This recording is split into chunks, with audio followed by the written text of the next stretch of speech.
ప్రార్థన చేసుకున్నామండి. మమ్మల్ని మిక్కిలిగా ప్రేమించు మా కన్న తండ్రి దేవా, ఈ ఉదయకాల సమయంలో మమ్మల్ని తండ్రిని పిలుచుకునే మహాభాగ్యాన్ని కూడిన మా అందరికీ మీరు అనుగ్రహించారు. దాన్ని బట్టి వందనాలు తెలియజేస్తున్నాం తండ్రి. దేవా, ఆదివారంన ఈ ఉదయకాలమున అనేకులు తండ్రి ప్రపంచవ్యాప్తంగా మిమ్మల్ని కీర్తించి స్తుతించి ఆరాధించడానికి మరి కూడుకొని ఉంటుండగా దేవా, ప్రతి ఒక్క ఆరాధన మిమ్మల్ని మహింపరిచేదిగా ఉండుటకు సహాయం తెచ్చండి. దేవా, స్తుతులకు అర్హుడు మీరే తండ్రి. దేవా, మిమ్మల్ని స్తుతిస్తున్న ప్రతి ఒక్క జనాంగాన్ని జ్ఞాపకం చేసుకునండి. వారు చేస్తున్న విజ్ఞాపన ప్రార్థనలు మీ సన్నిధికి చేర్చుకునండి. ప్రపంచ పరిస్థితులను గురించి తండ్రి మేము మీ ముందు మొరపెడుతున్నాం తండ్రి, సహాయం అనుగ్రహించండి. దేవా, కరోనా అని చెప్పి ఒక విపత్తు ప్రపంచవ్యాప్తంగా ఉంటుండగా దేవా, ప్రకృతి విపత్తుల వల్ల అనేకమైన ఇబ్బందులు ప్రజలందరూ పడుచుంటుండగా దేవా, వారి ఇబ్బందులు వారిని పరామర్శించండి, కరుణించండి. దేవా, మీ కృపను అనుగ్రహించండి. దేవా, మీ సహాయాన్ని అనుగ్రహించి ప్రతి ఒక్కరి జీవితాల్లో నెమ్మది దయచేయమని దేవా, ఏవైతే విపత్తులు మరి ప్రపంచాన్ని చుట్టుముడుతున్నాయో వాటన్నింటినీ తొలగించమని దేవా, క్షేమకరమైన స్థితిని అనుగ్రహించమని మేము ప్రార్థిస్తున్నాం తండ్రి. ప్రతి ఒక్కరి ప్రార్థన అదే తండ్రి. దేవా, మీ పాద సన్నిధికి ఆ విజ్ఞాపనలన్నీ చేర్చుకుని దేవా, దాని పట్ల మీరు ఆలోచన కలిగి దేవా, చక్కటి దేవా నిర్ణయాన్ని తీసుకుంటారని మేము నమ్ముతున్నాం తండ్రి. దేవా, కృప చూపించండి. కేవలం విశ్వాసించామని నిజదేవుడు మీరు అని విశ్వసించినందుకే మా పట్ల ఎన్ని మేలులు మీరు జరిగిస్తున్నారు తండ్రి. దేవా, మా బ్రతుకును బట్టి కాదు తండ్రి, కేవలం విశ్వసించామన్న పేరుకి తండ్రి మా పట్ల ఇన్ని మేలులు చేస్తే దేవా, తోటి సహోదరులు మరి ఇబ్బందులు ఉంటుండగా దేవా, వారి విషయమే ప్రార్థన చేసినాం తండ్రి. మిమ్మల్ని తెలుసుకునేటట్లుగా మీ కార్యాలను వారి పట్ల కనపరచండి. దేవా, సహాయం అనుగ్రహించండి. దేవా, మీ యందు దృష్టించేటట్లుగా మీ మేలైన కార్యములు వారి పట్ల జరిగించమని మమ్మల్ని ప్రార్థిస్తూ ప్రాధేయపడుతున్నాం. కరోనాను త్వరగా ఈ ప్రపంచంలో నుండి తీసివేయమని మిమ్మల్ని వేడుకుంటున్నాం తండ్రి. దేవా, అనారోగ్యంతో ఉన్న మీ పిల్లల్ని జ్ఞాపకం చేసుకోనండి. సర్కారు వాళ్ళ అమ్మగారు మరి వ్యాధితో బాధపడుతుంటుండగా సంపూర్ణ స్వస్థతను అనుగ్రహించండి తండ్రి. దేవా, మీరు ఏదైనా చేయగల సమర్థులు అని మేము నమ్ముతున్నాం తండ్రి. సర్వశక్తి గల దేవుడు మీరే అని నమ్ముతున్నాం తండ్రి. దేవా, మీరు చేయలేని కార్యం అంటే ఏది లేదు తండ్రి. దేవా, దాన్ని బట్టి మిమ్మల్ని వేడుకుంటున్నాం, సహాయం అనుగ్రహించండి. అలాగే మీ పిల్లలు ఎంతమంది అయితే దేవా అనారోగ్యంతో బాధపడుతున్నారో ప్రతి ఒక్కరిని ముట్టి బాగుపరచండి. అలాగే ఏదైతే మీ నుండి కోరుకుంటున్నారో తండ్రి పొందుకోవాలని దేవ, వారి ఆశను మీ చిత్త ప్రకారం నెరవేర్చి మీరే మహిమ పొందమని మహిమ ఘనత ప్రభావాలు మీకు ఆరోపిస్తున్నాం తండ్రి. అలాగే వాక్య ధ్యానంలోకి వెళ్తుండగా తండ్రి, మీ ఆత్మ సహాయాన్ని ఇచ్చి మమ్మల్ని నడిపించమని మీ మహిమార్థం మమ్మల్ని సాధనాలుగా వినియోగించుకున్నామని మిమ్మల్ని ప్రార్థిస్తూ దేవా, మా ఘనత కాదు తండ్రి, మీ ఘనతనే కోరుతున్నాం తండ్రి. దేవా, మరి ఆ రకంగా తండ్రి యోగ్యత లేని అయోగ్యులమైన అర్హత లేని మమ్మల్ని తండ్రి దేవా మీరు నించోబెట్టారు. దేవా, మా స్థితి ఇదే అని మేము ఎప్పుడు గుర్తుంచుకొని దేవా, సాధనములు ఉన్న ఆలోచన మేము కలిగి ఉండి ఎప్పుడు మిమ్మల్ని మహింపరిచే వారు ఉంటకు సహాయం దయచేయమని మా పట్ల ఆ కృపను మీరు ఉంచమని విస్తరింపజేయమని మహిమ ఘనత ప్రభావాలు మీకు ఆరోపిస్తూ యేసుక్రీస్తు వారి అతి శ్రేష్టమైన నామములో ఈ ప్రార్థన మనవలు అడిగి వేడుకుంటున్నాం మా తండ్రి. ఆమేన్.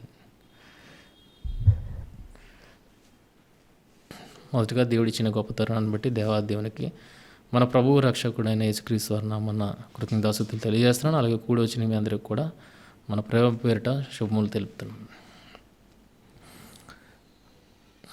యేసుక్రీస్తు వారు సమాజానికి బోధ చేస్తున్నప్పుడు ఆ బోధ చేస్తున్న సందర్భాలలో ఆయన ఒక విషయాన్ని గుర్తు చేయించారు. ఏంటంటే, ఈ లోక సందర్భాలను మీరు అర్థం చేసుకోండి, లోకంలో జరుగుతున్న వాటిని మీరు అర్థం చేసుకోండి. అవి మీకు అర్థమైతే కనుక దేవుని విషయాలు మీకు చాలా చక్కగా బోధపడతాయి అన్న విషయాన్ని యేసుక్రీస్తు వారు తాను భూమి మీద నడియాడిన కాలంలో ఆయన చెప్పడం అనేది జరిగింది. కనుక దేవుని సందర్భాలు మనకు ఖచ్చితంగా అర్థం కావాలి అంటే ఆయన ఆశీర్వాదాలు ఎలాగుంటాయి, ఆయన శాపాలు ఎలాగుంటాయి, ఆయన ఎవరి పట్ల ఎలా మేలు చేసేవాడుగా ఉంటాడు అన్న విషయాలన్నింటినీ మనం అన్నింటినీ అర్థం చేసుకునే పరిస్థితి మనకు రావాలంటే మొదట మన పరిస్థితి ఈ లోకంలో ఎలా ఉన్నదో మనకు అర్థమైతే చాలు ప్రియమైన వాళ్ళారా. మన ఎక్స్పీరియన్సెస్ని బట్టి, లోకంలో మనకున్న ఎక్స్పీరియన్సెస్ని బట్టి దేవుని విషయాలు చాలా చక్కగా అర్థమవుతాయి అన్న విషయము మనకు యేసుక్రీస్తు వారు తెలియజేశారు. ఒకసారి మీరు కూడా మీ జీవితంలో జరిగిన లోకములో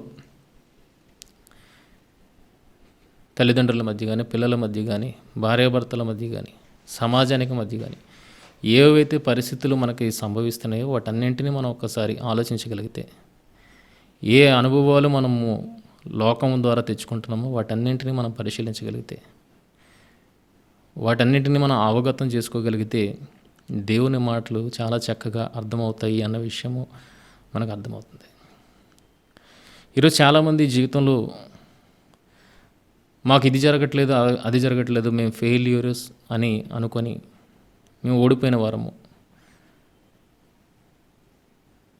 మేము ఎప్పటికీ గెలవలేము, మేము ఓటమినే చూస్తున్నాము అన్న వాళ్ళకి లోకంలో కొంతమంది కొందరిని బతుకులను చూపెడితే ఎగ్జాంపుల్స్ ఇస్తున్నారు. ఇదిగో మేము ఓడిపోయామని మీ చేతులు ఎత్తేయద్దు, మీరు ప్రయత్నిస్తూనే ఉండాలి.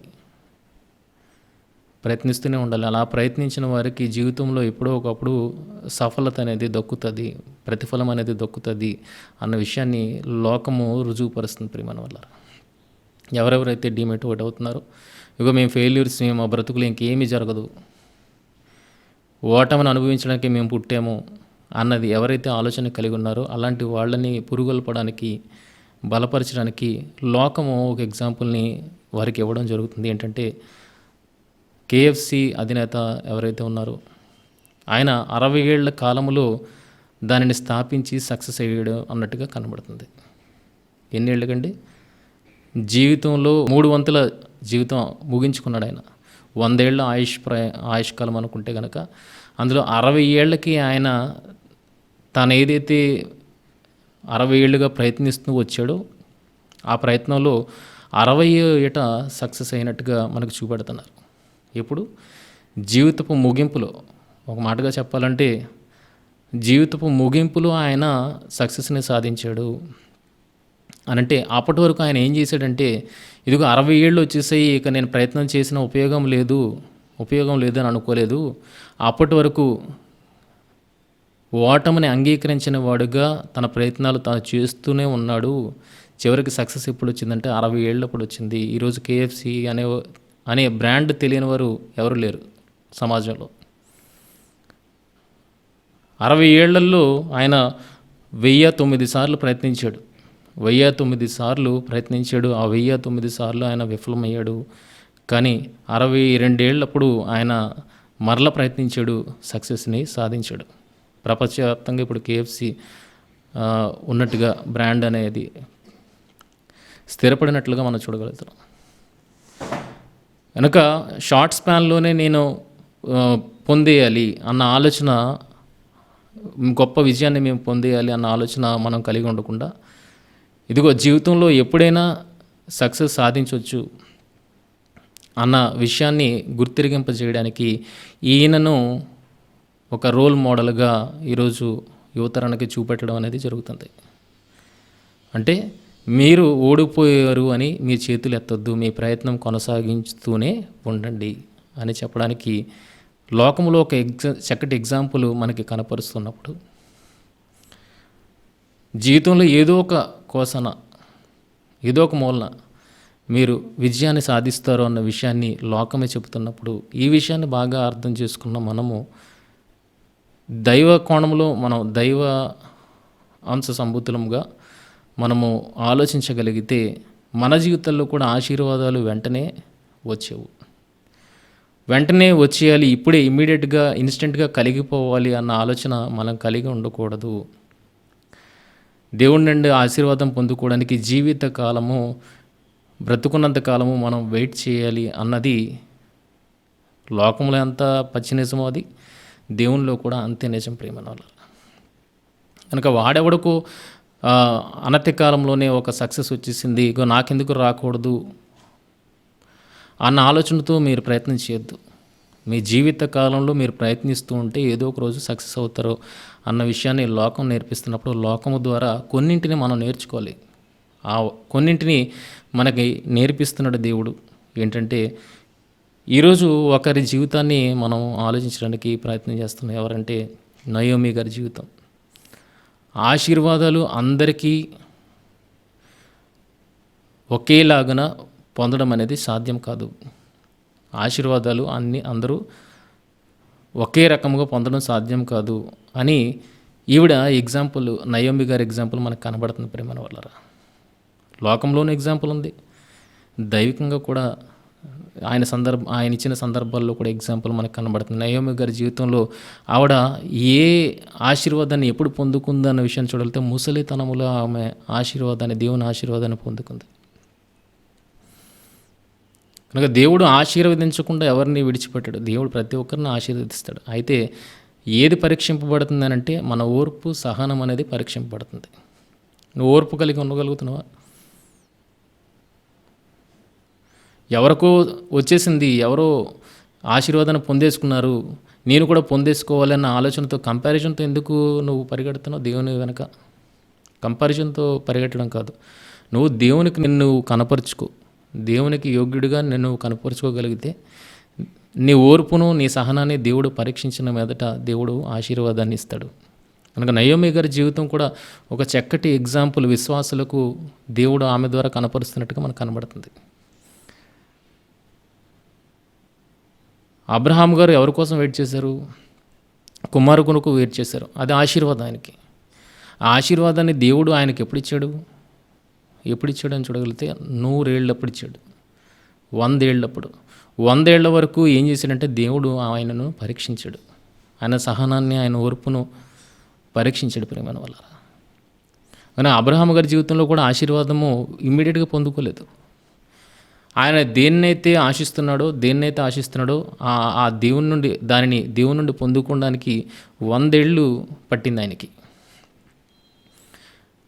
కనుక అలాగే నయోమి గారి జీవితాన్ని చూడగలిగితే, నయోమి గారి జీవితాన్ని ఈరోజు చాలామంది ధ్యానిస్తున్నప్పుడు ఏమని మాట్లాడుతున్నారంటే, ఆమె మోయాబు దేశానికి వెళ్ళి, అంటే దేవుడు అనుగ్రహించిన కనాను దేశాన్ని దేవుడు అనుగ్రహించిన కనాను దేశం ఏది? వారికి స్వాస్థ్యంగా ఇచ్చిన కనాను దేశం, ఇజ్రాయెల్ దేశం అని ఏదైతే పిలువబడుతుందో ఆ కనాను దేశాన్ని దేవుడు స్వాస్థ్యంగా ఇచ్చాడు. అలాంటి కనాను దేశాన్ని విడిచిపెట్టి ఈమె మోయాబు దేశానికి వెళ్ళిపోయింది. అందుకే ఆశీర్వాదానికి పాత్రురాలు కాలేదు అన్న మాటని మాట్లాడుతూ ఉన్నారు ప్రేమ వల్ల. ఆమె తన దేశాన్ని విడిచిపెట్టి అన్ని దేశానికి వెళ్ళిపోయింది కనుకనే ఆమె ఆశీర్వాదాన్ని పొందుకోలేదు అన్న విషయాన్ని మాట్లాడుతున్నారు. కానీ ఆమె జీవితంలో ఆ సమయాల్లో పొందుకోకపోవచ్చు, కానీ చివరికి ఏ వయసులో ఆమె ఆశీర్వాదాలను పొందుకుందని చూడగలిగితే ముసలితనములో ఆమె దేవుని నుండి ఆశీర్వాదాన్ని పొందుకున్నట్టుగా మనం చూడగలుగుతాం. కనుక అనేకమైన ఎగ్జాంపుల్స్ మనకు ఉన్నాయి ప్రేమ వల్ల. షారా జీవితాన్ని చూడండి. షారా కూడా బిడ్డను ఎప్పుడు కన్నది? ముసలి వయసులోనే బిడ్డను దేవుని నుండి ఆశీర్వాదంగా పొందుకుంది. కనుక జీవితంలో గివప్ అనేది ఇవ్వకూడదు ప్రేమ వల్ల. జీవితంలో దేవుని ఆశీర్వాదాన్ని పొందుకోవడానికి మనం కొనసాగుతూనే ఉండాలి. మన ప్రయత్నాలు కొనసాగిస్తూనే ఉండాలి. దేవునికి యోగ్య ప్రవర్తన కనపరుస్తూనే ఉండాలి. ఏదో ఒక టైంలో దేవుడు మనల్ని ఆశీర్వదించి తీరుతాడు. ఏదైతే మన జీవితంలో మనం కోరుకుంటున్నామో అది దేవుని చిత్తానుసారమైనదైతే అది ఖచ్చితంగా మన జీవితంలో దేవుడు ఎప్పుడో ఒక నాడు నెరవేరుస్తాడు అన్న విషయాన్ని మీరు అర్థం చేసుకోవాలి. కనుక లోకంలో ఎగ్జాంపుల్స్ ఉన్నాయి. ఆ ఎగ్జాంపుల్స్ మనకు బాగా అర్థమైతే కనుక దేవుని సంబంధులుగా దైవ గ్రంథంలో కూడా కొన్ని ఎగ్జాంపుల్స్ ఉన్నాయి. కనుక ఆశీర్వాదాల వెంబడి పరిగెట్టదు ప్రేమ వల్ల. దేవునికి యోగ్యులైన వారుగా ఉండడానికి ప్రయత్నించండి. దేవుడు ఏదో ఒక స్థితిలో, ఏదో ఒక వయస్సులో, ఏదో ఒక కాలంలో తప్పక మిమ్మల్ని దర్శిస్తాడు, దేవుడు ఆశీర్వదిస్తాడు అన్న విషయం అర్థమవుతుంది. అయితే ఇదంతా ఎందుకు చెప్తున్నానంటే, ఆశీర్వాదాలు అందరి పట్ల ఒకలాగే ఉండవు అన్న విషయాన్ని మేము ముందుకు తీసుకుని వస్తూ, నయోమి గారి జీవితంలో కూడా చూడగలిగితే ఎన్నో బాధలు ఆమె జీవితంలో అనుభవించినట్లుగా మనం చూడగలుగుతాం. ఎన్నో బాధలు అనుభవించినట్లుగా చివరకు ఆమె ముసలితనములో దేవుడు ఆమెను ఆశీర్వదించాడు. ఎలాగంటే భర్త చనిపోయాడు, 2 పిల్లలు, కుమారులు చనిపోయారు. అయితే ఆమెకు రూతు ద్వారా ఒక కుమారుణ్ణి అనుగ్రహించాడు అన్నమాట బైబిల్లో రాయబడి ఉంది. ఎవరి సంతానంగా అది ఎంచబడుతుందనంటే తన కుమారుని సంతానముగానే అది ఎంచబడుతుంది. ఎవరి కుమారుడిగా? నయోమి కుమారుని సంతానముగానే ఎంచబడుతుంది. బోయేజు గారి రూతులకు కలిగిన ఆ సంతానం అది ఎవరి సంతానంగా ఎంచబడుతుంది? దేవుని చట్టాన్ని బట్టి అది నయోమి గారి సంతానము నుండి వచ్చినదిగానే ఎంచబడుతుంది కనుక దేవుడు ఆశీర్వదించినట్టు కాదా? ఆ ఆశీర్వాదాన్ని ఆమె ఎప్పుడు పొందుకుంది? ముసలితనంలో పొందుకుంది ప్రేమను వల్ల. కనుక ఆమె ఆశీర్వాదానికి పాత్రురాలు అన్న మాటని ప్రస్తావిస్తూ అసలు ఆమె ఆశీర్వాదాన్ని పొందుకోకపోవడానికి రీజన్ ఏంటి అన్న విషయాన్ని ఆలోచిస్తూ ఈరోజు చాలామంది ఆమెను గురించి మాట్లాడుతూ ఏమంటున్నారంటే ఆమె అన్య దేశమైన మోయాబు దేశానికి వెళ్ళిపోయింది. ఎప్పుడు? తన దేశంలో కరువు వచ్చినప్పుడు ఆ కరువును తట్టుకోలేక ఆమె దేవుని కొరకు విచారించాల్సి ఉంటుండగా ఆమె అదే దేశంలో కనిపెడుతూ ఉండకుండా ఆహారం నిమిత్తం ఎక్కడికి వెళ్ళిపోయిందని చెప్తున్నారు? మోయాబు దేశానికి వెళ్ళిపోయింది. అందుకే ఆమె శాపానికి గురైంది అన్న మాటని మాట్లాడుతున్నారు. నిజంగా మోయాబు దేశానికి వెళ్ళి శాపాన్ని మూటగొట్టుకుంటే రూతు అనే ఆశీర్వాదాన్ని ఎలా తెచ్చుకోగలదు చెప్పండి? నిజంగా మోయాబు దేశానికి వెళ్ళింది శాపాన్ని మూటగొట్టుకుంది అనుకుంటే రూతు అనే ఆశీర్వాదాన్ని మోయాబు దేశానికి వెళ్ళిన తర్వాతగా తెచ్చుకుంది. ఇక రూతు రావాలంటే ఈమె ఎక్కడికి వెళ్ళాలి? మోయాబు దేశానికి వెళ్ళాలి ప్రియమైన వాళ్ళారా. మోయాబు దేశానికి వెళ్ళాలి. రూతు ఆమెకు తారసపడాలి. ఆ రూతు తనను వెంబడించేదిగా ఉండాలి. తర్వాత అదే రూతు ద్వారా ఆమెకు ఆశీర్వాదం అనేది దేవుడు అనుగ్రహించాడు. కనుక మోయాబు దేశానికి వెళ్ళడాన్ని బట్టి ఆమె ఆశీర్వాదాన్ని పొందుకుంది, కానీ ఎక్కడ పోగొట్టుకుందో చెప్పండి? అనే దేశానికి వెళ్ళడం వల్ల ఆమె శపితురాలు అయిపోయింది అని ఈరోజు చాలామంది మాట్లాడుతున్నారు. ఇంతకీ అన్ని దేశానికి వెళ్ళడం తప్ప? తన సొంత దేశంలోనే ఉండాలి కదా, దేవుడు కొరకు కనిపెట్టుకుని ఉండాలి కదా, అన్ని దేశానికి వెళ్ళిపోయింది, అందుకే ఆమె శాపగ్రస్తురాలు అయిపోయింది అన్న మాట మాట్లాడుతున్నారు. దీన్ని వివరించడానికి ఈరోజు ఈ నయోమి గారి సందర్భాన్ని ఎత్తుకోవడం జరిగింది ప్రియమైన వాళ్ళ. ఆమె మోయాబు దేశానికి వెళ్ళడం తప్ప? ఆమె ఎవరిని బట్టి మోయాబు దేశానికి వెళ్ళింది అని గ్రంథాన్ని మనం ఖచ్చితంగా పరిశీలించగలిగితే మనకి అర్థమవుతుంది ప్రియమైన వాళ్ళ. ఆమె ఎవరిని బట్టి మోయాబు దేశానికి వెళ్ళింది అనేది కూడా మనం చదవాలి. దేనిని బట్టి వెళ్ళిందో కూడా మనం చదవాలి. ఎందును బట్టి రిటర్న్ అయిందో కూడా మనం చదవాలి. అంతేగాని దేవుడు తనకు వారికి స్వాస్థ్యంగా ఇచ్చిన దేశాన్ని విడిచిపెట్టి వెళ్ళిపోయింది మోయాబు దేశానికి అని అంటే దేశాన్ని విడిచిపెట్టిందే కానీ యెహోవాను విడిచిపెట్టి వెళ్ళిందా? ఎన్నింటిని ఆలోచించాలో చూడండి. ఒక వ్యక్తి క్యారెక్టర్ మీద మనం అపవాదు ఏదైతే వేస్తున్నామో దాన్ని వేసే ముందు మనం ఎన్ని ప్రశ్నలు వేసుకోవాలో ఒకసారి ఆలోచించండి. ఆమె తమ సొంతానికి వెళ్ళిపోయిందా? కారణం లేకుండా వెళ్ళిందా? కారణం ఉండి వెళ్తే గనక ఆమె దేశాన్ని విడిచిందా, యెహోవాను కూడా విడిచిపెట్టిందా? ఓకే, యెహోవాని విడిచిపెట్టి దేశాన్ని విడిచిపెట్టి వెళ్ళిపోతే మోయాబు దేశానికి మళ్ళీ రిటర్న్ ఎందుకు వచ్చింది? అక్కడ జరగకొచ్చిందా? ఆలోచించండి. అక్కడ జరుగుబాటు ఉన్నది, కోడళ్ళు ఉన్నారు, చూసుకునే వాళ్ళు ఉన్నప్పుడు జరుగుబాటు ఉన్నదన్నప్పుడు మళ్ళీ ఎందుకు ఆమె బెత్లెహేము కోసం ఆలోచన కలిగి ఉంది? ఇవన్నింటిని మనం తలపోసుకోవాలి ప్రియమైన. ఇవన్నింటి సందర్భాలను మనం తలపోసుకోగలిగితేనే ఒక క్యారెక్టర్కి మనం జస్టిఫికేషన్ ఇవ్వగలుగుతాం ఆమె ఎలాంటిది అనేది. ఇంకా నయోమి గారిని దేవుడు ఆశీర్వదించే విధానం వేరు ప్రియమైన వాళ్ళ. ఆశీర్వదించే విధానం వేరు. అందరికీ ఒకేలాగా ఆశీర్వాదాలు ఇవ్వడం అనేది మనం చూడలేము ఎక్కడ. లోకంలోనే అది మనకు కనబడట్లేదు.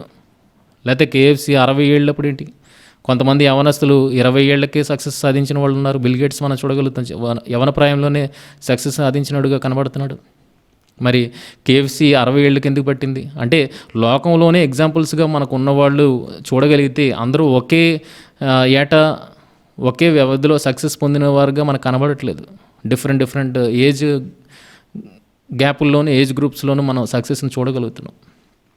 అలాగే దేవుడిచ్చే ఆశీర్వాదాలు అందరి పట్ల అన్నీ ఒకేలాగా కొనసాగిపోవాలన్నది మనం ఆలోచించకూడదు ప్రియమైన వాళ్ళారా.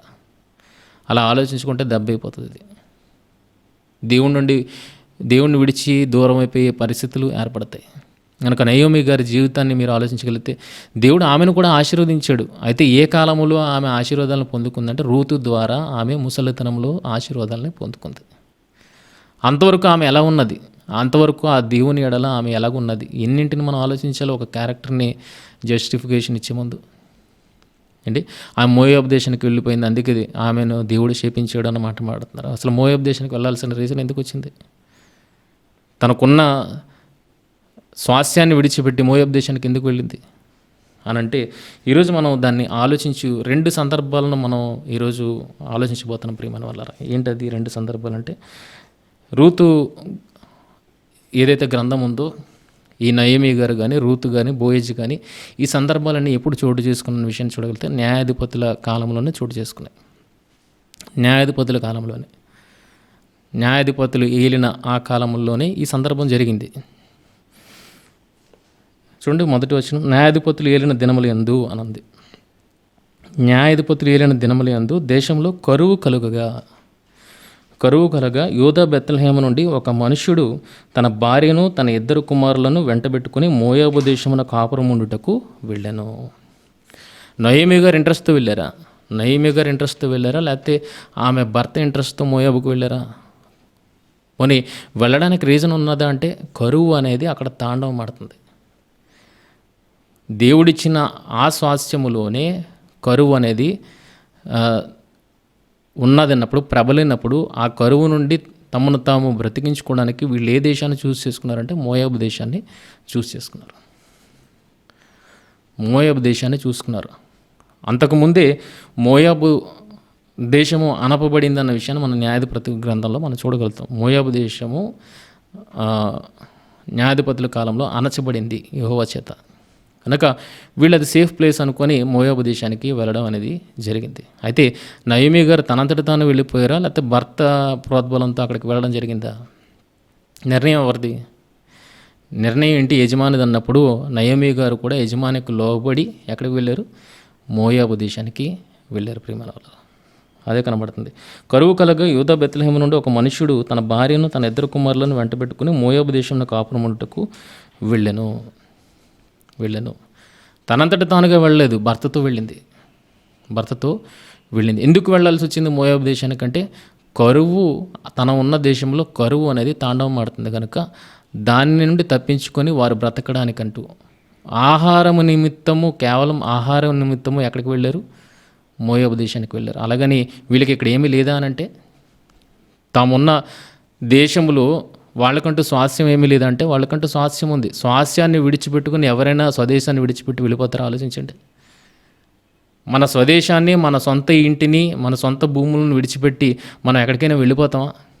ఎప్పుడు కానీ మనం వెళ్ళామని చూడగలిగితే పరిస్థితులు విషమించినంత వరకు మనం వాటిని వదులుకోవాలన్న ఆలోచన మనకు ఉండదు ప్రియమైన వాళ్ళారా.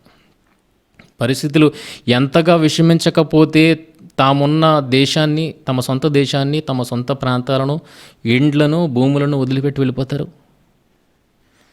అంటే ఎంత విషం పరిస్థితి. అవి ఉన్నా సరే బ్రతకలేని పరిస్థితి. అవి ఉన్నా వారు జీవించలేని పరిస్థితి వారికి ఎదురైంది కనుక ఆ ఎదురైన క్షణాలలో వీళ్ళు ఎక్కడికి వెళ్ళారు? ఆహారము నిమిత్తము మోయాబు దేశానికి వెళ్ళారు. నయమి తన సొంతంగా అయితే వెళ్ళలేదే, భర్త ప్రోద్బలముతో కుటుంబం అంతా కలిసి ఎక్కడికి వెళ్ళింది? మోయాబు దేశానికి వెళ్ళింది. వెళ్ళినప్పుడు దీనికి నయోమి శపింపబడింది అనడానికి ఆమె ఏ కారణం మోయాబు దేశానికి వెళ్ళడానికి భర్త ప్రోద్బలం ద్వారా వెళ్ళింది. మరి భర్త ప్రోద్బలం ద్వారా వెళ్ళింది, కరువును బట్టి వెళ్ళింది అన్నప్పుడు నయోమికి దానికి ఏంటి సంబంధం చెప్పండి? ఆమె శపింపబడింది అన్న మాట మాట్లాడడానికి. మోయాబు దేశానికి వెళ్ళిపోయింది, అందుకే శపింపబడింది. మోయాబు దేశానికి ఆమె చిత్తానుసారంగా వెళ్ళిందా? పోనీ కారణం లేకుండా వెళ్ళిందా? కరువు అనేది విలయ తాండవం చేస్తుంది ప్రేమను అక్కడ. కనుక విషమించింది, పరిస్థితులు బాగా విషమించే కనుకనే తమ సొంత భూములను కూడా వదిలిపెట్టి అక్కడికి వెళ్ళడం అనేది జరిగింది. చూడండి, ఉన్నాయో లేదో నయమి గారికి భూములు ఉన్నాయో లేవో చూడగలిగితే రూతు గ్రంథము 4వ అధ్యాయం 4వ వచనం. రూతు గ్రంథము 4వ అధ్యాయం 4వ వచనం. ఈ పుర నివాసుల ఎదుటను నా జనుల పెద్దల ఎదుటను ఆ భూమిని సంపాదించుకునము. చూడండి, 3వ వచనం చూడగలిగితే, మోయాబు దేశం నుండి తిరిగి వచ్చిన నయోమి తన సహోదరుడైన ఎలీమెలెకునకు కలిగిన భూభాగమును అమ్మివేయుచున్నది. అంటే వాళ్ళకి భూములు ఉన్నాయి ప్రేమైన వాళ్ళ. తమ సొంత దేశాన్ని విడిచిపెట్టి మోయాబు దేశానికి వెళ్ళి ఆ క్షణాల్లో వాళ్ళకి ఏమున్నదని అంటే తమ సొంత దేశము, తమ సొంత ఊరు, తమ బెత్లెహేము అనే సొంత ఊరు, అక్కడే నివాసం ఉంటున్నారు. వాళ్ళకి అక్కడ భూభాగం కూడా ఇవ్వబడింది. అంటే భూభాగాన్ని కూడా వదులుకొని వెళ్తున్నారంటే పరిస్థితులు ఎంతగా విషమించకపోతే భూభాగాన్ని, సొంత దేశాన్ని వదిలిపెట్టి పక్క దేశానికి వెళ్తారు? ఈరోజు సిరియా దేశంలో ఉన్న వాళ్ళు ఆ సిరియా దేశం నుండి తప్పించుకునే పక్క దేశాలకు వెళ్ళిపోవడానికి ప్రయత్నం చేస్తున్నారు. టర్కీ లాంటి దేశాలకు వెళ్ళిపోవడానికి ప్రయత్నం చేస్తున్నారు. ఎందుకు ప్రయత్నం చేస్తున్నారు? పరిస్థితులు అంత దారుణంగా విషమించే గనక. ఈరోజు మనకు కరెంటు ఎగ్జాంపుల్ అది.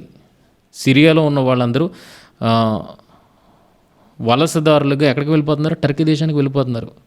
ఇలా వలసదారులు ఎక్కువైపోతున్నారు, కానీ టర్కీ దేశం ఏం చేసిందంటే నిషేధించింది వారిని రాకను నిషేధించింది.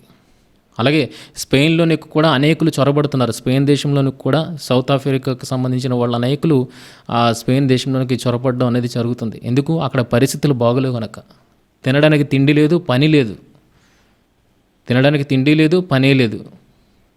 మరి పరిస్థితులు విషమిస్తేనే ఎవరైనా తమ స్వదేశాలను వదిలిపెట్టి తమ సొంత ఆస్తులను వదిలిపెట్టి వెళ్తారు అన్నది మీకు లోకపరంగానే అర్థమైతే కనుక ఇక్కడ కూడా సేమ్ సిచ్యువేషన్ ప్రియమైన వాళ్ళ. పరిస్థితులు ఎంతగా విషమించకపోతే ఆ నయమి గారి భర్త డిసిషన్ తీసుకుంటాడు. తిండికి లేదు కనుక సొంత స్థలాలను కూడా విడిచిపెట్టి వెళ్ళే పరిస్థితి. అయితే మోయాబు దేశానికి వెళ్ళడం తప్ప, వారు మోయాబు దేశాన్ని ఎంచుకుని వెళ్ళడం తప్ప అని అంటే మీకు ఒక ఎగ్జాంపుల్ చూపెడతాను. అనేది మీకు చూపెడతాను. బైబిల్లోనే ఉంటాయి. రెండో రాజుల గ్రంథము 8వ అధ్యాయము మొదటి 2 వచనాలు చూడగలిగితే, రెండో రాజుల గ్రంథము 8వ అధ్యాయము మొదటి 2 వచనాలు మీరు చూడగలిగితే, ఒకనాడు ఎలీషా తాను బ్రతికించిన బిడ్డకు తల్లి అయిన ఆమెను పిలిచి, ఈమె ఎవరు? షూనమీరాలని ఎవరైతే మనం చెప్పుకుంటున్నాం, భక్తిపరురాలు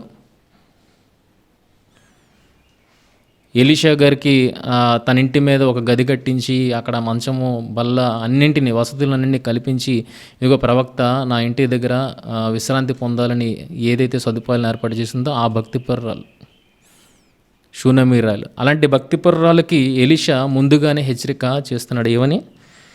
ఒకనాడు ఎలీషా తాను బ్రతికించిన బిడ్డకు తల్లి అయిన ఆమెను పిలిచి, యెహోవా క్షామకాలము రప్పింపబోచున్నాడు. 7 సంవత్సరములు దేశములో క్షామము కలుగునని చెప్పి 7 సంవత్సరములు దేశములో క్షామము కలుగునని చెప్పి, నీవు లేచి నీవును నీ ఇంటి వారును ఎచ్చటి నుండుట అనుకూలము అచ్చటికి పోవుడనగా. ఒక క్షామము రాబోతుంది. కరువు వేరు, క్షామం వేరు ప్రేమ వాళ్ళరా. క్షామం అనేది వారి మీదకి ఎవరైతే శత్రువు బలగం వస్తుందో ఆ శత్రు బలగం వచ్చినప్పుడు వీరు పదార్థాలను నాశనం చేసేయడం, పండితే అంత పండుతుంది కానీ నాశనానికి గురవుతాయి. శత్రువులు దోచుకోవడం అనేది గురవుతుంది. వాళ్ళకి వారు విత్తుకున్న ఆహారం కూడా వారికి లేకుండా పోతుంది. కనుక అలాంటి పరిస్థితులు తలెత్తుతాయి, 7 సంవత్సరములు తలెత్తుతాయి అన్న విషయాన్ని ఇక్కడ ఆమెకు గుర్తు చేస్తున్నారు. యెహోవా క్షామకాలం రప్పింపబోచున్నాడు, 7 సంవత్సరములు దేశంలో క్షామం కలుగునని చెప్పి, నీవు లేచి నీవును నీ ఇంటి వారును ఎక్కడ నుండుట అనుకూలమో అచ్చటికి పోవుడనగా. భక్తిపరురాలైన షూనమీరాలతో ఎలీషా చెప్తున్నమాట, నీకు ఎక్కడ తోస్తే అక్కడికి వెళ్ళు, ఎందుకంటే దేశ పరిస్థితులు బాగలేవు, క్షామము కలుగుబోతుంది కనుక ఈ పరిస్థితుల మధ్య నువ్వు ఇక్కడ ఉండలేవు, నువ్వు బ్రతకాలంటే నువ్వు ఎక్కడికైనా వెళ్ళిపో అన్నమాట చెబుతున్నప్పుడు, ఇగో ఎచ్చటి నుండి అనుకూలమో అచ్చటికి పోవుడనగా ఆ స్త్రీ లేచి దైవజనుని మాట చొప్పున చేసి తన ఇంటి వారిని తోడుకొని ఫిలిస్తీన్ల దేశంలోకి పోయి 7 సంవత్సరంలో అక్కడ వాసము చేశాను. ఎక్కడికి పోయిందండి? ఫిలిస్తీన్ల దేశానికి పోయింది. భక్తిపరురాలైన ఆమె ఎలీషా మాట మేరకు ఎక్కడికి పోయింది? ఫిలిస్తీన్ల దేశానికి. ఫిలిస్తీన్లు ఎవరు? ఇజ్రాయెల్కి శత్రువులు కారా?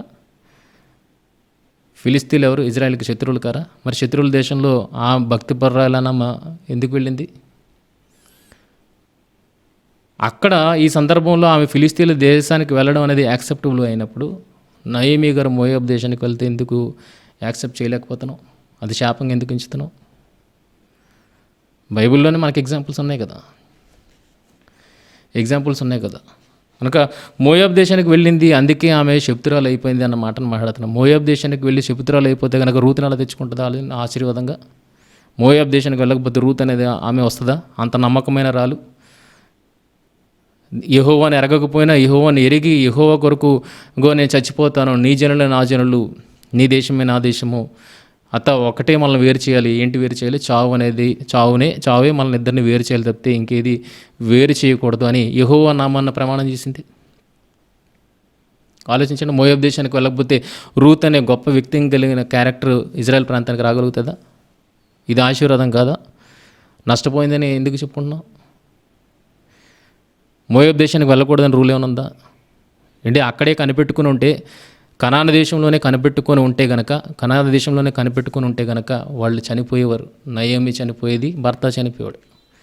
మోయాబు దేశానికి వెళ్ళి చనిపోవడం కాదు, కనాన దేశంలో ఉన్నప్పుడు కూడా కరువు ఉన్న పరిస్థితుల్లో కూడా చనిపోయే పరిస్థితి ఏర్పడుతుంది. ఎందుకు కరువు వచ్చిందో ఎప్పుడైనా ఆలోచించారా? వారు కరువు వచ్చింది కాబట్టి మోయాబు దేశానికి వెళ్ళారు. కానీ కరువు ఎందుకు వచ్చిందో ఎప్పుడైనా ఆలోచించారా? ఎలాంటి దేశం? కనాన దేశం అని దేవుడు చెప్తున్నాడు. ఎలాంటి దేశం? కనాన దేశం. కరువు అనేది చూడకుండా మీరు భోజనము చేసి తృప్తి పొందే దేశము అని కనాన దేశాన్ని గురించి మాట్లాడుతున్నాడు. ద్వితీయోపదేశకాండము 8వ అధ్యాయము మీరు చూడగలిగితే, ద్వితీయోపదేశకాండము 8వ అధ్యాయము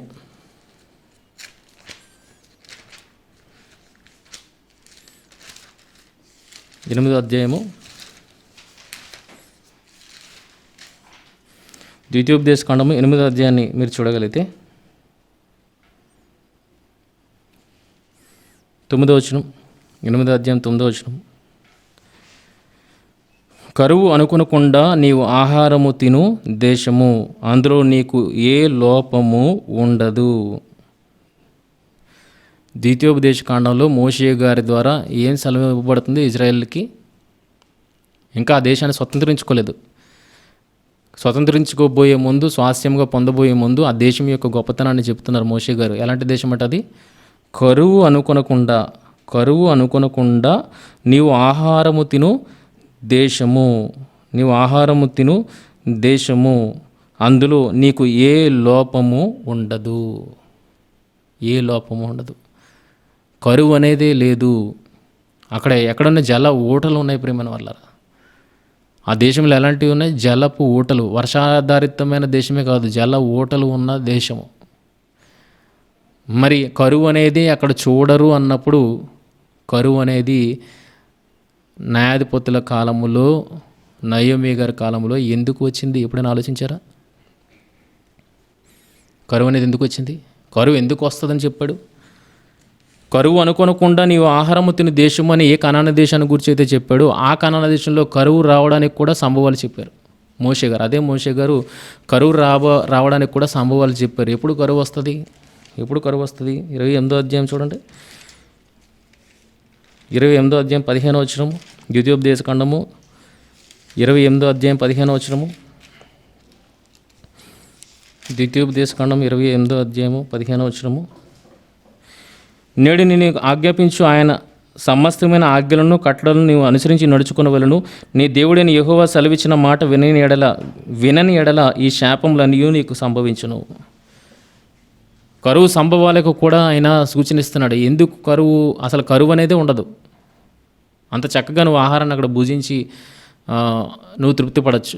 కానీ కరువు సంభవించే సంభవాలను కూడా చెప్తున్నారు, ఎందుకు సంభవిస్తుంది అన్న విషయాన్ని. ఇగో నేడు నేను నీకు ఆజ్ఞాపించిన ఆయన సమస్తమైన ఆజ్ఞలను కట్టడలను నీవు అనుసరించి నడుచుకొనవాలనని నీ దేవుడైన యెహోవా సెలవిచ్చిన మాట వింటే కరువు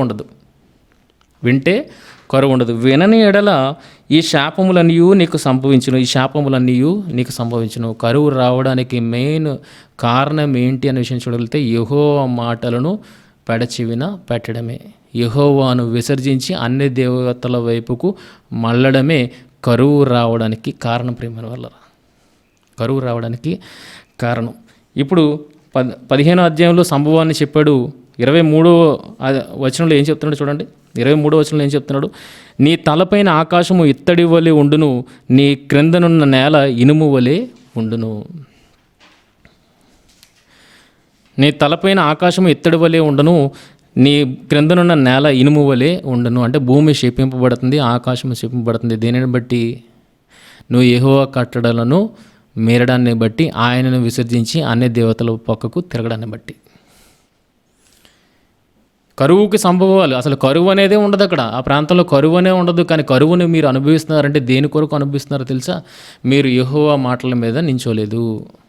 యెహోవా మాటల మీద నించుంటే మీరు ఏమి చూడరు, ఇవేమి చూడరు అని మోషే గారు సెలవిచ్చారు. కానీ వాళ్ళు ఆ కరువుని ఎక్స్పీరియన్స్ చేస్తున్నారంటే దాని అర్థం ఏంటి? దాని అర్థం ఏంటి? ఆ దేశంలో పరిస్థితులు ఎలాగున్నాయి ఒక్కసారి ఆలోచించండి. ఆ దేశంలో పరిస్థితులు ఎలాగున్నాయి ఒకసారి ఆలోచించండి. ఎలా ఉన్నాయి? యెహోవా కట్టడలను విస్మరించిన వారుగా, తలకెక్కించుకొని వారుగా, యెహోవాను విసర్జించి అన్ని దేవతలను పూజించేవారుగా ఉన్నారు. కరువు కలవడానికి కారణం అది. కరువు కలవడానికి కారణం అది. ఇప్పుడు ఈ నయోమి గారి కాలంలో ఏమొచ్చింది? కరువు వచ్చింది. నయోమి గారి కాలంలో ఏమొచ్చింది? కరువు వచ్చింది. కరువు రావడానికి కారణాలు ఏంటి? వాళ్ళు యెహోవాను విసర్జించి విగ్రహారాధన వైపుకు మళ్ళీపోయారు. ఏది? దేవుడు స్వాస్థ్యంగా ఇచ్చిన దేశంలోనే వాళ్ళు యెహోవాను కాకుండా ఎవరిని ఆశ్రయించేవారుగా మారిపోయారు? ఇజ్రాయేల్ అందరూ ఎవరిని ఆశ్రయించేవారుగా మారిపోయారు? అన్య దేవతలను ఆశ్రయించేవారుగా మారిపోయారు. అన్ని దేవతలను ఆశ్రయించేవారుగా మారిపోయారు గనక దానిని బట్టి యెహోవా కోపం వారి మీద ఉంది గనక కరువు అనేది చూడదు ఆ ప్రాంతము అని దేవుడే సెలవిచ్చాడు. కానీ కరువుని చూస్తుంది. అంటే కారణం ఏంటి? వీళ్ళు శపింపబడ్డారు, ఆ దేశం శపింపబడింది అన్న విషయాన్ని మీరు అర్థం చేసుకోవాలి. ఆ దేశం శపింపబడింది అన్న విషయాన్ని మీరు అర్థం చేసుకోవాలి.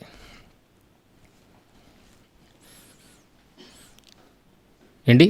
ఆ దేశము శపింపబడిందని అర్థం చేసుకోవాలి. ఇప్పుడు సొంత దేశం ఎలాగున్నది? మోయాబు దేశం ఎలాగున్నది? మోయాబు దేశం కూడా అన్యులు అన్ని దేవతలను ఆరాధించేవారు. సొంత దేశం కూడా ఎలా ఉంది? ఇప్పుడు సొంత దేశం కూడా ఎలాగుంది?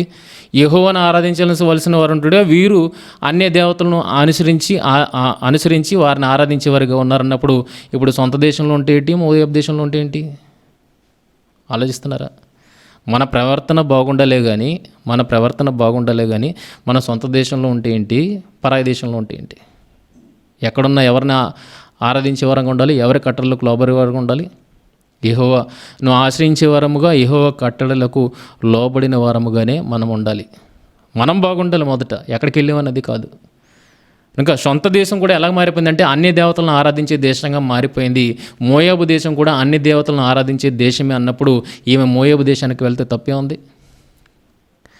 ఈమె పెర్ఫెక్ట్గా ఉన్నదన్నప్పుడు మోయాబు దేశంలో వెళ్ళడానికి తప్పే ఉంది? ఆ రోజు క్షామం వస్తుందని చెప్పినప్పుడు ఎలీషా చెప్పాడు దేవుని క్షామం రాబోతుంది, కలగబోతుంది, 7 సంవత్సరాలు జరగబోతుంది కనుకమ్మా నువ్వు ఎక్కడికి వెళ్తావో నువ్వు నిర్దేశించుకొని వెళ్ళిపో అన్నప్పుడు ఆమె ఫిలిస్తీన్ల దేశానికి వెళ్ళిపోయింది. అక్కడ తప్పుపట్టినది ఈమె దగ్గరికి వచ్చి ఎందుకు తప్పుపడుతున్నావు? ఈమె సొంతానికి వెళ్ళిపోయిందా? భర్తను బట్టి వెళ్ళింది. ప్రియమైన వాళ్ళారా, వెళ్ళడం తప్ప అనంటే వెళ్ళడాన్ని తప్ప అంటే దేవుడు అన్ని దేశాల్లో ఉండొద్దని చెప్పాడు, తప్పు కదా. అలాంటి అన్ని దేశములతో కలవడం కానీ అన్ని దేశాల్లో ఉండడం కానీ తప్పు అన్నప్పుడు ఇప్పుడు ఈ సొంత దేశంలో వారు చేస్తున్నది తప్పు కదా? సొంత దేశంలో ఉన్నవారు యెహోవాను విసర్జించడం తప్పు కదా? యెహోవాను విసర్జించి అన్ని దేవతలను ఆరాధించడం తప్పు కదా? ఆలోచించండి. ఎందుకు అన్ని దేశాల వారితో మీరు సంబంధం లేనివారుగా ఉండొద్దు అని దేవుడు చెప్పాడంటే వాళ్ళ ప్రభావం మీ మీద పడుతుందని, వాళ్ళ ప్రభావం మీ మీద పడుతుందని దేవుడు జాగ్రత్తలు చెప్పాడు. మనం ఆ ప్రభావాన్ని మన మీద పడనంత వరకు మనం ఎక్కడున్నా ప్రాబ్లం లేదు. ఆ ప్రభావం అన్ని దేవతల ప్రభావం మన మీద పడనంత వరకు, మనం వాటికి లోబడనంత వరకు మనం ఎక్కడున్నా పర్లేదు. మోయాబు దేశంలో ఉంటే ఏంటి, సొంత దేశంలో ఉంటే ఏంటి? ఇంకా నయోమి గారిని చూడగలిగితే ఏ రోజు తనకు జరిగిన దాన్ని బట్టి యెహోవాను దూషించలేదు. ప్రియమైన వాళ్ళారా, తన మట్టుకు తాను యెహోవా నాకు విరోధయ్యాడన్న మాట మాట్లాడుతుంది. కానీ మిగిలిన వారితో మాట్లాడుతున్నప్పుడు చూడగలిగితే సర్వశక్తిమంతుడు మీకు సహాయము చేస్తాడు అన్న మాటే మాట్లాడుతుంది. తన కోడళ్ళతో కూడా ఏం మాట్లాడుతుంది? దేవుడు నాకు విరోధయ్యాడు, నాకు దుఃఖాన్ని కలిగించాడని తన గురించి యెహోవాను గురించి మాట్లాడినప్పుడు ఈ మాట మాట్లాడుతుంది. కోడళ్ళను గురించి మాట్లాడినప్పుడు ఏమని మాట మాట్లాడుతుంది? యెహోవా మిమ్మల్ని ఆశీర్వదిస్తాడు అన్న మాట మాట్లాడుతుంది. అన్ని దేశాల్లోకి వెళ్ళిపోయిన ఆమె దేవుణ్ణి దూషించేదిగా మారిపోయిందా? ఆలోచించండి. సొంత దేశం కూడా అన్ని దేవతలను ఆరాధించే దేశంగా మారిపోయింది అన్నప్పుడు ఆమె ఎక్కడ ఉంటేటి, మోయాబు దేశానికి వెళ్తేటి. ఆమె బాగుండాలి తప్పితే. కనుక ఎందుకు వెళ్ళిందంటే భర్తను బట్టి వెళ్ళింది. ఎందుకు వెళ్ళిందంటే కరువును బట్టి వెళ్ళింది. అసలు ఆహార పదార్థం దొరకని పరిస్థితి, వాళ్ళ కుటుంబము గడపలేని పరిస్థితి, అందుకు వెళ్ళింది. ప్రియమైన వాళ్ళ వెళ్ళింది. మరి తిరిగి ఎందుకు వచ్చింది? ఆమె దేశాన్ని మర్చిపోయింది, మోయాబు దేశానికి వెళ్ళిపోయింది. తన స్వాస్థ్యంగా ఇచ్చిన దేశాన్ని విడిచిపెట్టి మోయాబు దేశానికి వెళ్ళిపోయింది.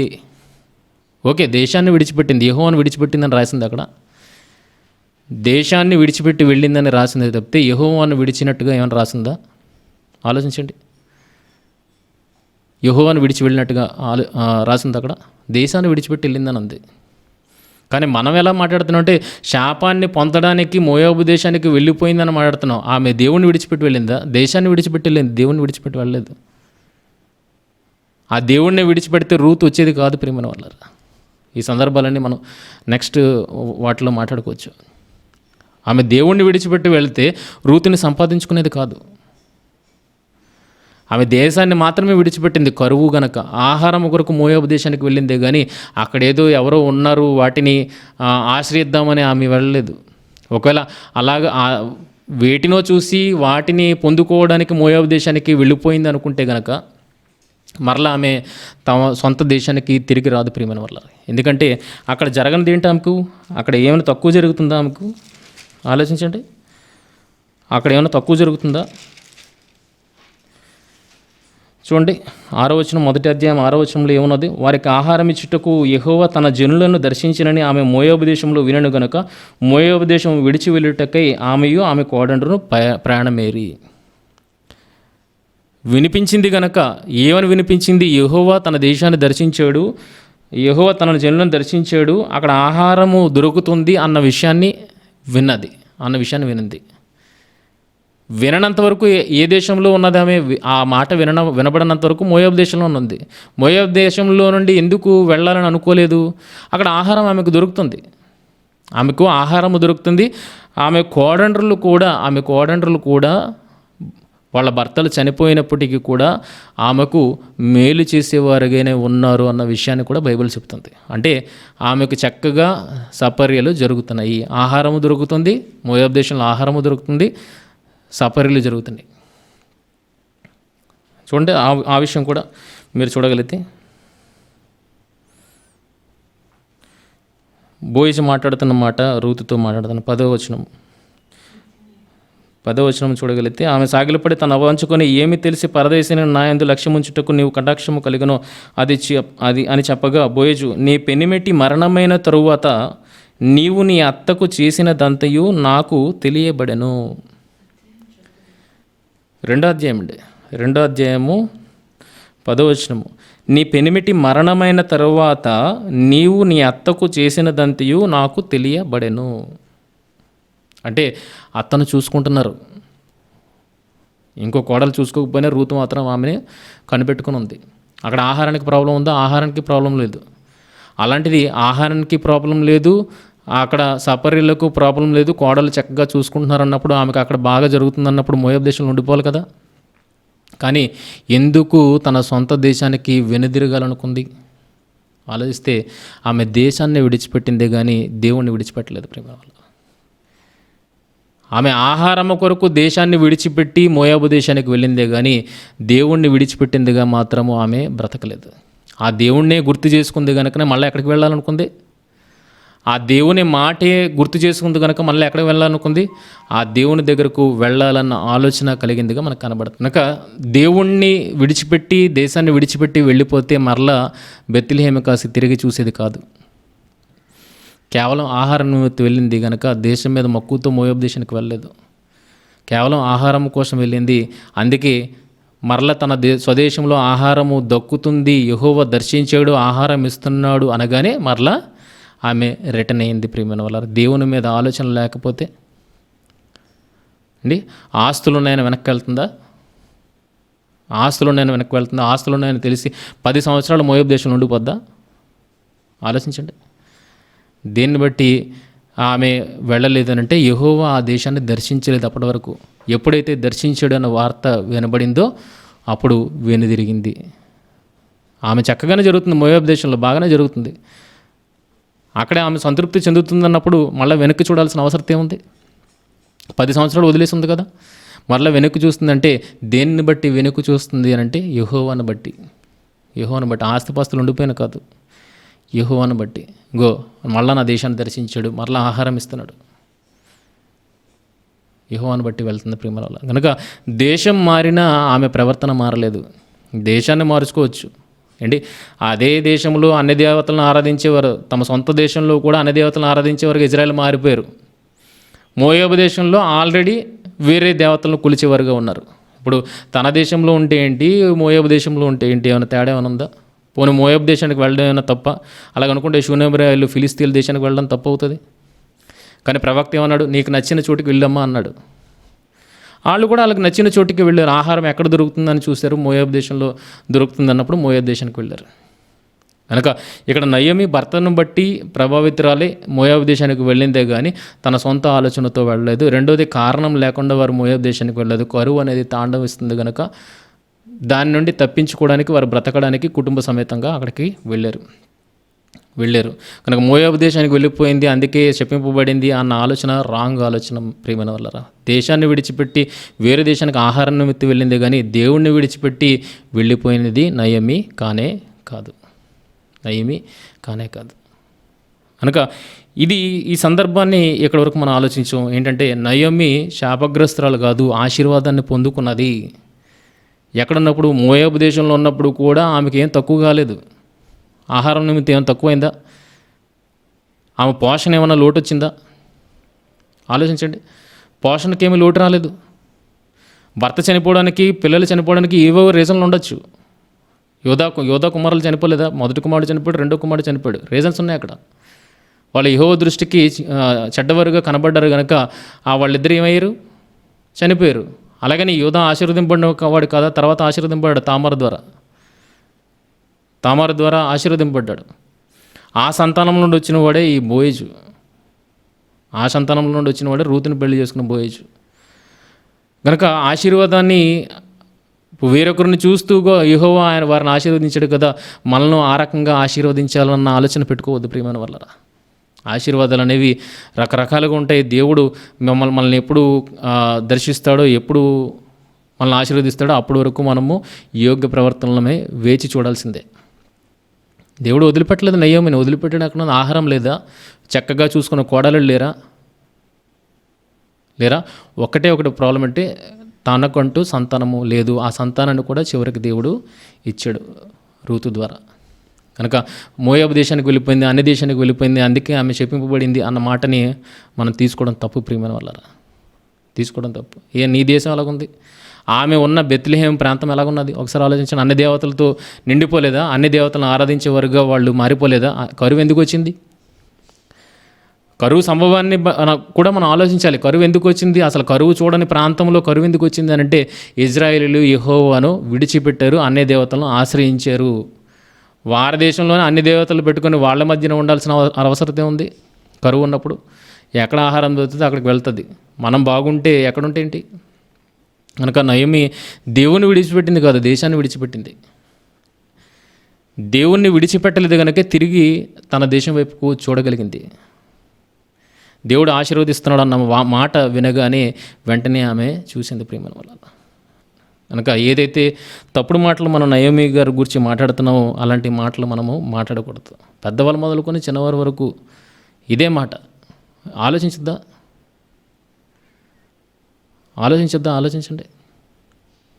ఏది మాట్లాడుతున్నావు ప్రశ్నలు వేసుకొని మనం సమాధానాన్ని బైబిల్ నుండి నెతకాలి. మన ఇష్టానుసారంగా మనం సమాధానాన్ని చెప్పకూడదు. బైబిల్ మనతో మాట్లాడుతుంది. మనం సరిగా చదవక దాన్ని గ్రహంలోనికి తెచ్చుకోక మనం ఇలాగ తప్పుదారులు పడుతున్నాం. కనుక మోయాబు దేశానికి వెళ్ళడము తప్పు కాదు ప్రియమైన వల్ల. ఆమె భర్తను బట్టి వెళ్ళింది, కరువును బట్టి వెళ్ళింది, తిరిగి వెనక్కి చూసింది, దేవుణ్ణి బట్టి చూసింది. దేశాన్ని విడిచిపెట్టినా దేవుణ్ణి విడిచిపెట్టలేదు ఆమె. సో ఇది నయోమి గారి సందర్భం.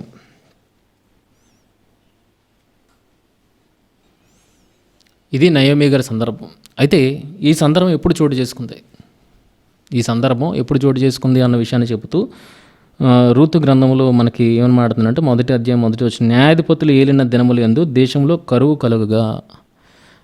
న్యాయాధిపతులు ఏలిన కాలమందు దేశమందు కరువు కలగగా.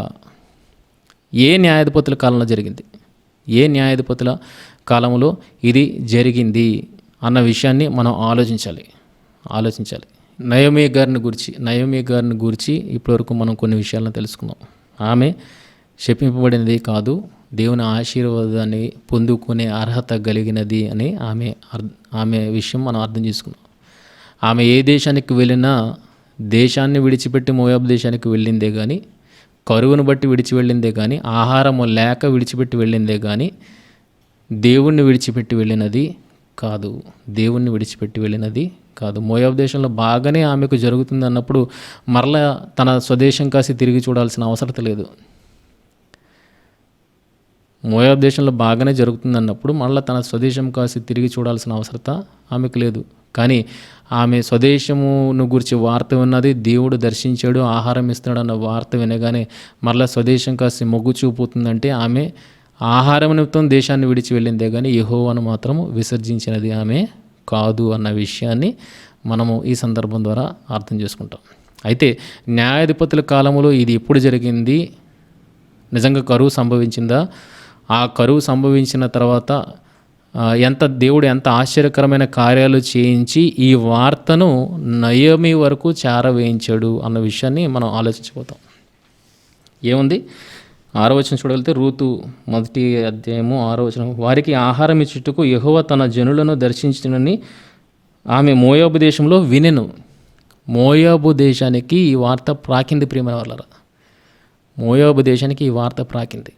అయితే ఈ వార్త ప్రాకడానికి ఆమె దేశంలో జరిగిన సందర్భాలేంటి? ఈమె ఇప్పుడు మోయాబు దేశంలో ఉంది. మోయాబు దేశంలో ఏమింటుంది? యెహోవాను దర్శించాడు, ఆహారం ఇచ్చుటకు దర్శించాడు అన్న వార్తను విన్నది. ఇది మోయాబు దేశం వరకు ఈ వార్త మోయబడ్డానికి ఇగో దేవుడు మీ దేశాన్ని దర్శించాడు, ఆహారం ఇస్తున్నాడు అన్న వార్త మోయాబు దేశంలో ఉన్న నయముకి వినబడేటట్టుగా ఈ వార్త అక్కడ వరకు మోసుకొని వెళ్ళబడేటట్టుగా తన సొంత దేశంలో, కనాను దేశంలో, లేకపోతే బెత్లెహేము ఇజ్రాయేల్ ప్రాంతంలో ఏం సంభవించింది అనేది మనము చూడబోతున్నాం. అంతే కదా, ఇదే చెప్తున్నాడు. న్యాయాధిపతులు ఏలిన దినములు యందు దేశంలో కరువు కలుగుగా అన్న మాట మాట్లాడింది. న్యాయాధిపతులు ఎక్కడ వెళ్తున్నారు? తమ స్వదేశాన్ని వెళ్తున్నారు. ఇజ్రాయేల్ దేశాన్ని న్యాయాధిపతులు వెళ్తున్నారు. ఈమె ఎక్కడుంది? మోయాబు దేశంలో ఉంది. ఇప్పుడు ఈ మోయాబు దేశంలో ఈమె 10 సంవత్సరాల తర్వాత ఒక గొప్ప వార్తను విన్నది. 10 సంవత్సరాల తర్వాత ఈమె గొప్ప వార్తను విన్నది. ఈ వార్త అక్కడి వరకు వెళ్ళిందంటే ఏదో గొప్పదే జరగాలి,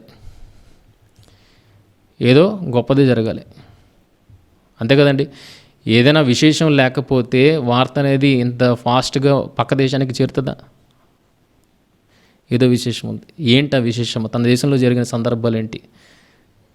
ఆ సందర్భాలు జరగగా ప్రజలు ఆశ్చర్యచకితులై ఈ వార్తను ఒకరి నోట ఒకరు అలాగా మాట్లాడుకుంటే ఎక్కడి వరకు చేరింది? మోయాబు దేశమునకు, నయోమి వద్దకు చేరింది ఈ వార్త.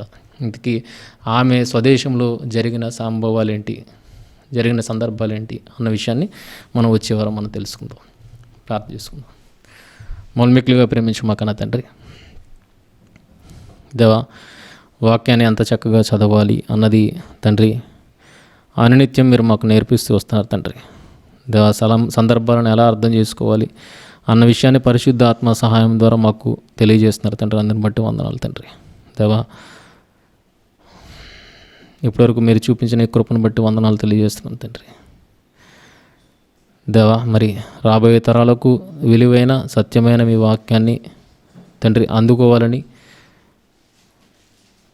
దేవా, వారు కూడా ఈ అబద్ధ బోధల మధ్య పడి నలిగిపోయేవారుగా ఉండకుండా సత్యమైన బోధను ఎరిగిన వారుగా తండ్రి, ఇంకా దాని లోతులను పరిశీలించేవారుగా ఉండాలని ఆశపడుతున్నాం తండ్రి. ఆ రకముగా మమ్మల్ని నడిపించండి.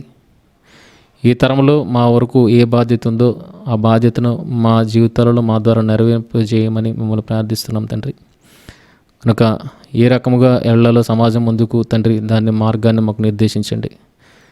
దేవా, మమ్మల్ని మీకే అప్పచెప్పుకుంటూ మీ సేవార్థమే సాధనలుగా మమ్మల్ని వాడుకొనమని మిమ్మల్ని కోరి ప్రార్థిస్తూ మీ కృపా కటాక్షాలు మమ్మల్ని వెన్నంటి ఉండేలాగా మమ్మల్ని నడిపించమని కోరుతూ సంఘం అంతటిని జ్ఞాపకం చేసుకోనండి. ఈ రకముగానే ప్రతి ఒక్కరూ ఎదుగుటకు సహాయం తెచ్చండి. మేమున్నా లేకున్నా తండ్రి సత్యవాక్యాన్ని తండ్రి సమాజం మధ్యకు తీసుకువెళ్ళే సాధనాలుగా సంఘంలో ఉన్న ప్రతి ఒక్కరూ వాడబడాలనే ఆలోచన తండ్రి. ఆ రకంగా ప్రతి ఒక్కరిని నిలువ పెట్టమని మమ్మల్ని ప్రార్థిస్తూ మహిమ ఘనత ప్రభావాలు మీకు ఆరోపిస్తూ యేసుక్రీస్తు వారి అతి శ్రేష్టమైన నామములో ఈ ప్రార్థన మనవులు అడిగి వేడుకుంటున్నాం మా తండ్రి. ఆమేన్.